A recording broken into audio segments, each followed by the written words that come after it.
8월과 9월에는 상품 금리가 상당히 올라갈 것 같은 그런 상황이 되겠습니다. 금리를 올리니까 드디어 이복현 감독원장이 8월 25일에 KBS와의 대담에 출연을 해서 여러 발언들을 했는데요. 은행들이 지금 이렇게 대출금리 올리는 거에 대해 가지고 좀 개입해야 되겠다 이런 발언을 했습니다. 대출금리 올리지 말라 그랬는데 왜 대출금리를 올리는 거야 라고 이렇게 얘기를 했고요. 그래서 일각에서는 기사 타이틀만 보고 봐라 은행들아 뭐 금리 올리지 말라고 했잖아, 금리 내리라는 거야, 이런 식으로 조금 해석을 하셨던 것 같은데 실제 그게 아닙니다.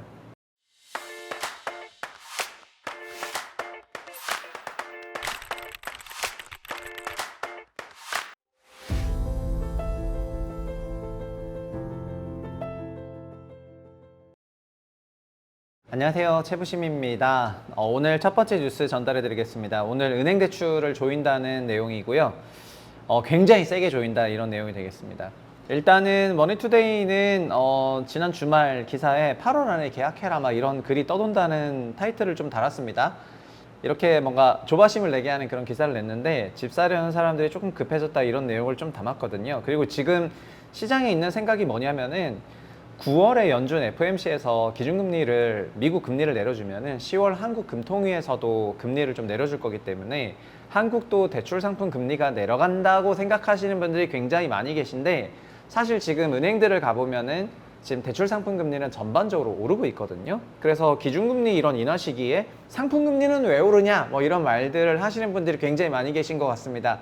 그런데 우리 채널에서 계속 말했던 거는 기준금리는 기준금리고 시장금리 시장금리고 상품금리 상품금리다 이런 말을 계속 했었잖아요. 그리고 실제로 지금 상품금리들은 주담대 이자만 2달 새에 22번 올렸고요. 올해 6월, 7월 대비해서 8월 들어서는 확실히 금리가 많이 올라갔다 이렇게 보시면 될 것 같습니다. 기준금리는 중앙은행이 금융기관을 대상으로 단기 대출을 해줄 때 받는 그런 금리가 되는 거고요. 그리고 장기적인 그런 채권들에 대한 금리는 여러 채권들이 있는데 그런 거는 시장금리라고 얘기를 하고, 그리고 개인들은 주로 어떤 상품들을 쓰잖아요. 이게 주담대일 수도 있고 전세대출일 수도 있고 신용대출일 수도 있는데 이런 상품금리들은 이렇게 따로 되어 있습니다.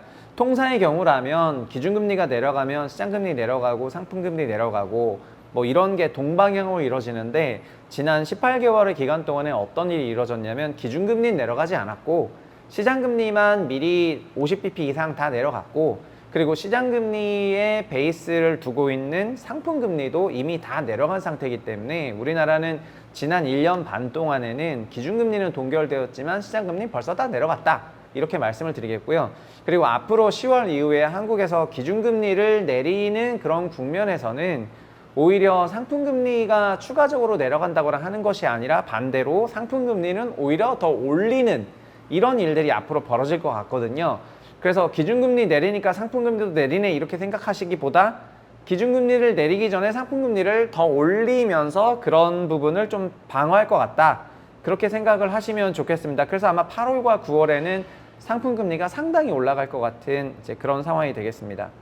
시중은행들이 KB만 5회, 신한 7회, 우리 6회 이렇게 다 올렸다고 매경에서 정리를 했었고요.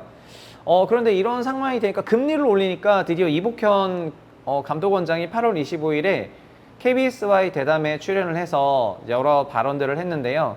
은행들이 지금 이렇게 대출금리 올리는 거에 대해 가지고 좀 개입해야 되겠다 이런 발언을 했습니다.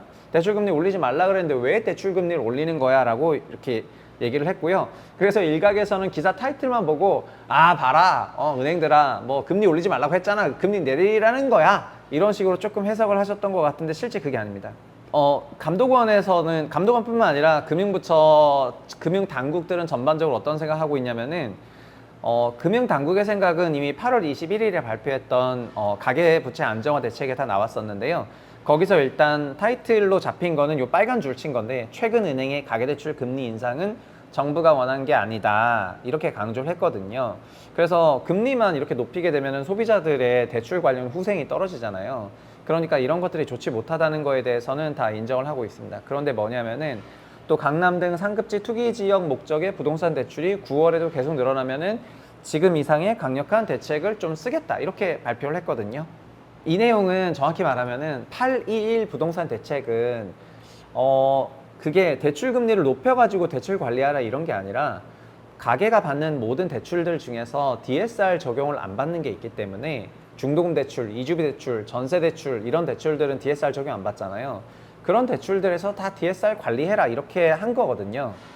정부는 총 DSR이라는 그런 개념을 도입하고 싶어 하고 그걸 이미 보도자료로 냈고 이 정책을 발표해서 은행들한테 지금 차주별로 뭐 정책 모기지도 받고 있고 전세 대출도 받고 있고 막 이런 여러 대출들을 다 나눠서 받고 있을 건데 그런 거에 대해 가지고 일단 총 DSR 한번 내부적으로 데이터베이스를 관리 한번 해봐 이렇게 하고 있는 거거든요. 이제 그렇게 하고 있는데 은행들은 아 정부가 그냥 대출 규제 하나보다 대출 상품 금리 좀 높여야 되겠다 이러면서 그냥 무지성으로 주담대만 올려왔던 거예요.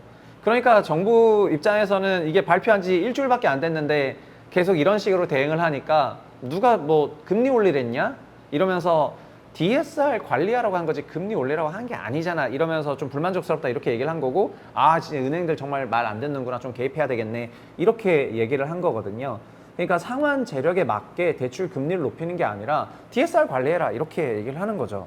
그러다 보니까 이 DSR이라는 걸 지금 다시 한번 우리나라가 좀 더 강력하게 시행될 그런 시기가 된 것 같은데요. 그 DSR이 지금 약간 종전보다 위력을 발휘하지 못한 이유는 굉장히 간단한데요. 22년에 우리나라 부동산 시장의 DSR은 정말 저승사자처럼 작동을 했습니다. 그냥 DSR 딱 출동했더니 가계대출이 다 박살이 났어요. 그런데 지금은 DSR을 우회하는 그런 프로그램들이 산더미 같이 있죠. 일단 주택도시보증공사, 그 다음에 주택금융공사인 정책모기지는 전부 DSR을 우회하거든요. 그래서 월간으로 지금 찍히고 있는 정책모기지 자금들은 다 DSR 적용을 받고 있지 않죠. 그러니까는 이런 DSR 적용을 받고 있지 않는 대출 이거에다가 또 전세대출 DSR 적용받고 있지 않죠. 그리고 중도금 대출, 집단 중도금 대출도 DSR 적용을 받고 있지 않습니다. 그리고 조합에서 해주고 있는 이주비 대출도 DSR 적용을 받고 있지가 않아요. 그래서 이제 그런 것들을 다 DSR을 일단 계산해 둬라고 얘기를 하는 거거든요. 그래서 이거는 정말 굉장히 그 은행들한테 어떤 식으로 압박을 할 예정이냐면은 어느 대출이 됐던 간에 이제 종전에 소위 DSR 우회하는 창고 뚫어놓고 이쪽 파이프라인 이제 뒷구멍 열어놓은 다음에 이쪽 대출만 DSR 하는 것처럼 무늬만 DSR 하지 말고 이제는 총 DSR 진짜 할 준비해라. 이렇게 그 관리 감독하겠다는 거였거든요. 근데 은행들은 이런 상황에서 그럼 뭐 전세 대출 중단하고 주담대 금리 다 올리고 막 이렇게 대응해야지 이런 식으로 나와버리니까 감독원장이 나와가지고 한마디 한 거죠. 그래서 오늘 KB에서도 그렇고 신한은행도 그렇고 이거 뭐 DSR 관리하면 되는데 또 여기서는 어떻게 하고 있냐면은 그러면 우리 그냥 대출 중단하겠습니다 이러면서 대출 중단 카드라는 막 카드를 꺼내가지고 8월 29일부터 시행을 한다 막 이런 식으로 나오고 있습니다. 그러니까 여전히 은행은 감독 받고 싶나 봐. 내가 은행 담당자라면은 전 이 정도 얘기하면 좀 알아먹어가지고 할 것 같거든요. 근데 은행은 금리 높이는 걸로 좀 관리하려고 그랬더니 이건 아니라고 하시고 그러면은 그냥 대출을 중단하시라는 건가? 이러면서 대출 중단하겠다는 거거든요. 그러니까 직접 알려줘야 되나 봐요. 제가 과거 현장에 있으면서 외국 노동자들이랑 일할 때 아주 정확한 지침이 내려가지 않으면은 좀 헷갈려하는 경향이 있었는데 현재 은행들이 금융부처의 지침들을 조금 헷갈려하는 경향이 있는 것 같아가지고 아주 명확하게 설명을 조금 해야 될 것 같습니다. 총 DSR 관리하라는 얘기가 되겠습니다. 그러면 총 DSR을 관리하게 됐을 때는 대출과 관련해서 상당한 그 유동성 위축이 있을 것 같습니다. 그래서 지금 올해 7, 8월 같은 경우에는 부동산 시장이 굉장히 과열되는 양상이었는데 물론 8월의 실거래 규모는 7월보다는 확실히 조금 위축되는 면모가 없진 않은 것 같거든요. 물론 다음 달 말까지 나와야 되긴 하지만 7월 대비해서는 거의 한 5, 60% 수준으로 마무리가 될 것 같아요. 현재 돌아가는 분위기상으로는. 그런데 9월부터는 스트레스 DSR에다가 총 DSR이라는 내부 관리 기준도 은행에게 조금 압박해 줄 수 있다는 이런 부분에서 이제 부동산은 사실 여러분 다 공감하시겠지만 부동산이 이제 뭐 수요와 공급으로 조정되는 그런 낭만적인 상품이 아니고 대출이라든가 금리와 성장성 같은 그런 매크로 지표가 더 큰 영향을 미치고 있는 그런 상품이 된 지 오래입니다. 그래서 22년도 금리 상승과 대출 축소로 인해서 시장에 큰 조정이 나왔었는데 올 9월 이후에 본격적인 그런 대출 관련 규제가 한 번 더 나올 거라고 생각되기 때문에 시장은 과열을 뒤로 하고 언제 그랬냐는 듯이 좀 빠르게 안정화되지 않을까 그렇게 생각을 하고 있습니다. 이후에도 계속해서 나오는 대책이랑 은행들의 정책이 또 중요하기 때문에 금융 대책은 부동산 시장의 코어라고 생각을 하고요. 이런 부분을 계속해서 팔로우업을 하겠습니다. 오늘 준비한 영상 여기까지입니다. 감사합니다.